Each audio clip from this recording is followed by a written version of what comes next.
အားလုံးပဲမင်္ဂလာပါ UK Match Day ရဲ့ Facebook နဲ့ YouTube Channel ကနေကြိုဆိုပါရစေ။ဒီကနေ့ကျွန်တော်ပြောပြခြင်းတဲ့အကြောင်းအရာကပြီးခဲ့တဲ့ရက်ပိုင်းက Cristiano Ronaldo က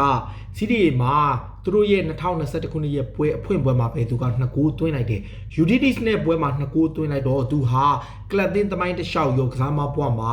FIFA ကအတိမတ်ပြုထားတဲ့ပြိုင်ပွဲတွေမှာသွင်းဂိုးပေါင်း958ဂိုးထိရှိလာတယ်။ဒါကိုကြည့်ချင်းအဖြစ်သူဟာနမေကျော်ကန်ဝင်ကစားမကြီးဖယ်လီကိုကျော်ပြီးတော့သမိုင်းတစ်လျှောက်မှာဒုတိယထာဝရဒုတိယဂိုးအများဆုံးသွင်းထားသူဖြစ်မှတ်တမ်းဝင်လာတယ်။ဒါပေမဲ့Cristiano Ronaldo သွင်းခဲ့တဲ့သွင်းဂိုးပေါ့ဒါ Ronaldo သွင်းခဲ့တဲ့သွင်းဂိုးဟာ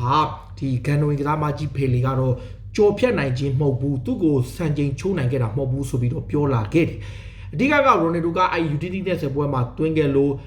FIFA ကအတိမတ်ပြုတဲ့ဘောလုံးပြိုင်ပွဲတွေမှာထာဝရဂိုးသွင်းရှင်ထိပ်ဆုံးက Czech Republic ရဲ့ကစားသမားကြီးဖြစ်တဲ့ Joseph Bican နဲ့ဒီဘလောက်မှမကွာတော့2ဂိုးပဲကွာတော့တယ်တကူပဲကွာတော့ Joseph Bican က959ဂိုးသွင်းထားတယ်ဖယ်လီက959ဂိုးသွင်းထားပြီးတော့ဒီ Ronaldo က958ဂိုးပါဒါပေမဲ့ဒီဖယ်လီကတော့သူ့ရဲ့ Instagram မှာသူကအချက်လက်အချို့ကိုပြောင်းလဲပြီးတော့သူဟာသမိုင်းတစ်လျှောက်မှာဂိုးအများဆုံးသွင်းထားသူဖြစ်ကြောင်းကိုဆက်ပြီးတော့သူကဒီတစ်ဖက်လက်နဲ့သူကပြန်ပြီးတော့အတိပေးလိုက်တယ်အဓိကပြီးခဲ့တဲ့တစ်ပတ်အတွင်းမှာပဲ Cristiano Ronaldo ကရော Leo Messi ကနှစ်ယောက်စလုံးကပါသူ့ရဲ့စံချိန်ကိုချိုးလိုက်တယ်ဆိုတဲ့သတင်းတွေဖော်ပြတဲ့အချိန်မှာဖယ်လီကိုတိုင်ကဒီအတိုင်းအတာတစ်ခုထိစိတ်ပြက်ကောင်စိတ်ပြက်နေတယ်။ဘာကြောင့်လဲဆိုတော့သူကသူ့ရဲ့အောင်မြင်မှုတွေကိုအမြဲဂုဏ်ယူလေးရှိတဲ့သူဖြစ်တဲ့ကြောင့်သူကအမြဲတမ်းပြောလေးရှိတယ်။အခုလောလောဆယ်မှာအခု Instagram မှာသူတင်ထားတဲ့ post အရာဖယ်လီဟာသူ့ရဲ့အကောင့်မှာတော့ကမ္ဘာဖလားပြိုင်ပွဲမှာ tournament 10 Brazil ရဲ့ tournament 10ကမ္ဘာဖလားကို3ကြိမ်ထိရဖူးတဲ့ဒူဒီသောကစားမနဲ့ကမ္ဘာဖလားပြိုင်ပွဲမှာဂိုးအများဆုံးသွင်းထားသူ FIFA ရဲ့ရာစုနှစ်ရဲ့တနေ့တာအကောင့်ရာစုနှစ်တစ်ခုလုံးရဲ့အကောင့်ဆုံးဘောလုံးမှာစုအပြင်FIFA ကမ္ဘာမှာ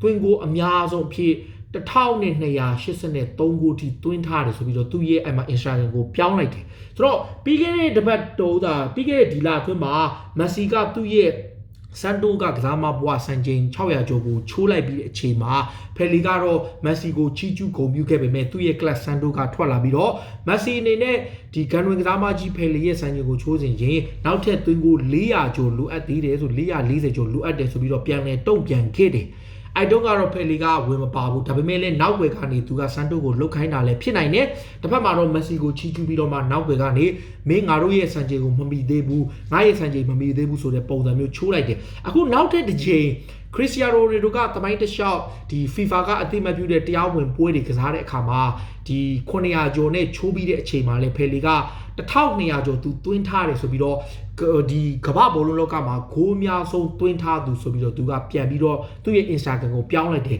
ဒါကိုကြည်ချင်းအဖြစ်မီဒီယာတွေကသုံးသပ်တာကဖယ်လီအနေနဲ့နောက်ထပ်သူ့ရဲ့ဒီသွင်းဂိုးတွေအားလုံးကိုပေါင်းလိုက်တယ်လို့ပြောထားတယ်ဒီညမှာဖယ်လီဘက်ကရောမီဒီယာတွေဘက်ကရှင်းပြထားတာကဘယ်လိုလဲဆိုတော့ဒါခြေစမ်းပွဲတွေအားလုံးဟ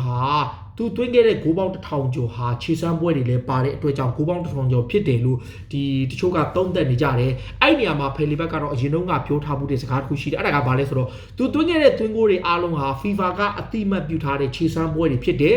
ဘောလုံးစီးမြင့်တွေဒိုင်လူကြီးတွေဘောလုံးဂျာစီတွေအားလုံးဝစ်ဆင်ပြီးတော့ကစားရတဲ့အတွက်ဘာကြောင့်တရားမဝင်ဖြစ်ရတာလဲဆိုပြီးတော့ तू ကအရင်တုန်းကလည်းပြောခဲ့ဘူးလေဖယ်လီရဲ့ဂိုးသွင်းဆိုင်ခြင်းကိုအရင်တုန်းကသူတို့ရဲ့နိုင်ငံကတိုက်စစ်မှုဟောင်းဖြစ်တဲ့ရိုမာရီယိုကချိုးဖို့တဲ့အချိန်ချင်းစူးစမ်းခဲ့တယ်ရိုမာရီယိုကလည်းသူ့ရဲ့မှတ်တမ်းနဲ့သူကလည်းသွင်းဂိုး1000ကျော်သွင်းထားတယ်ဆိုပြီးတော့ထုတ်ဖော်ပြောကြားထားသလိုဖယ်လီကလည်းသွင်းဂိုး1000ကျော်သွင်းထားတယ်ဆိုပြီးတော့သူကလည်းသူ့ဟာသူပြောထားတယ်ဆိုတော့ပြောချင်တာကလက်ရှိမက်ဆီရောရိုနယ်ဒိုရောသူ့ရဲ့စံချိန်ကိုမချိုးဘူးသူ့ရဲ့စံချိန်ကိုချိုးလို့ရှိရင်ခုနသတ်မှတ်ထားတဲ့1200ကျော်ကိုချိုးနိုင်မှာသူတို့ဟာသူ့ရဲ့စံချိန်ကိုချိုးနိုင်မယ်သူသာအမြင်ပြောနေနောက်တစ်ခုကကမ္ဘာဖလား3ကြိမ်ရထားတဲ့သူ့ကိုဘယ်ကစားမှမရှင်နိုင်တဲ့အတွက်ကြောင့်သူသာလင်သမိုင်းတစ်လျှောက်ရဲ့အကောင်းဆုံးဘောလုံးမှာဖြစ်တယ်လို့ပြောထားတယ်ဒါအပြင်နှစ်စဉ်စူပွဲတွေမှာလည်းဒီနှစ်မှာမက်ဆီကအကောင်းဆုံးဘောလုံးမှာဖြစ်တယ်ရိုနယ်ဒိုကပူကောင်းတယ်နောက်နေ့ကျတော့ရိုနယ်ဒိုသာလင်သမိုင်းတစ်လျှောက်အကောင်းဆုံးလက်ရှိအကောင်းဆုံးဘောလုံးသမားနောက်တစ်နေ့အကြာမှာမက်ဆီကလက်ရှိအကောင်းဆုံးဘောလုံးသမားနောက်တစ်နေ့အကြာမှာမက်ဆီရိုနယ်ဒိုကအကောင်းဆုံးဘောလုံးသမားဆိုပြီးတော့စူပါစတာနှစ်ယောက်ကိုသူကအလှည့်ကျဟိုဘက်ပြောလိုက်ဒီဘက်ပြောလိုက်ဟိုဘက်ပြောလိုက်ဒီဘက်ပြောလိုက်နဲ့တောင်းလျှောက်ကိုကစားနေတဲ့ဖယ်လီကနောက်ဆုံးသူ့ရဲ့စံချိန်တစ်ခုကိုလည်းချိုးပြီးတော့သူကိုယ်တိုင်ကစန်တိုကမက်ဆီဟာသွင်းဂိုး400ကျော်လိုအပ်နေသေးတယ်သူ့ရဲ့တကယ်ကလပ်သင်းတစ်သင်းတွေကစံချိန်လိုတယ်ရိုနယ်ဒိုကလည်းသမိုင်းတစ်လျှောက်ဂိုးများဆုံးသွင်းဖို့ဆိုရင် 1200ကျော်တွင်းနိုင်မှာသူ့ကိုချိုးနိုင်မယ်ဆိုတဲ့ပုံစံမျိုးနဲ့ Instagram ကနေတုံ့ပြန်ခဲ့တာပါဆိုတော့ဘောလုံးပြည့်သက်တွေကရောဖယ်လီရဲ့အပြုအမူဖယ်လီရဲ့အပေါ်ဘယ်လိုမျိုးမြင်လဲလက်ရှိနေထားရကျွန်တော်လည်းနားမလည်ဘူးဗျာဒါသူဘယ်လိုလုပ်လဲရိုမာနီယိုတို့ဒီဖယ်လီတို့ကတော့တွင်းကို1000ကျော်တွင်းနေဆိုတာကြီးပဲပြောနေကြတယ်ဆိုတော့နောက်တစ်ခုကအခုတမိုင်းတစ်လျှောက်မှာပွဲပေါင်း800နဲ့